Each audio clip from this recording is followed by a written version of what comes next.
Cet étudiant de 24 ans s'est retrouvé seul à seul avec l'unique personne qu'il ne devrait pas désirer, son professeur. Ce qui avait pourtant commencé par une simple conversation se transforma en quelque chose de bien plus intense qu'aucun d'eux ne pouvait ignorer désormais. Alors mets-toi confortablement et laisse-moi te raconter cette histoire. La pluie tombait sans relâche depuis des heures, enveloppant le campus d'un silence ouaté, comme si le temps s'était arrêté. La bibliothèque, habituellement animée de froissements de pages et de chuchotements, était presque vide, à part pour Clara et le professeur James.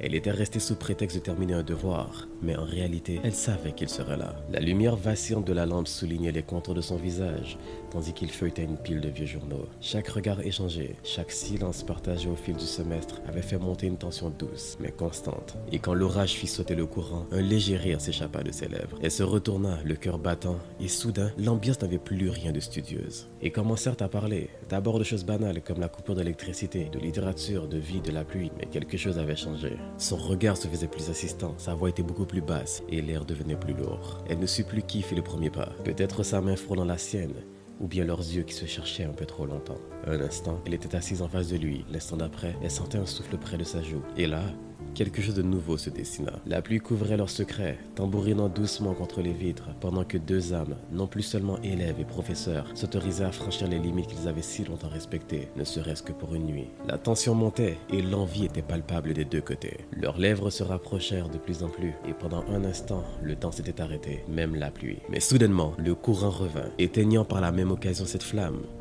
qu'ils avaient allumé. Alors ce sera tout pour aujourd'hui et j'espère que vous avez aimé cette petite histoire. Si jamais vous en voulez plus, eh bien j'en ai pas mal comme cela à raconter. Alors dites-le moi en commentaire. Mais pour le moment, prenez soin de vous et on se retrouve pour la prochaine vidéo.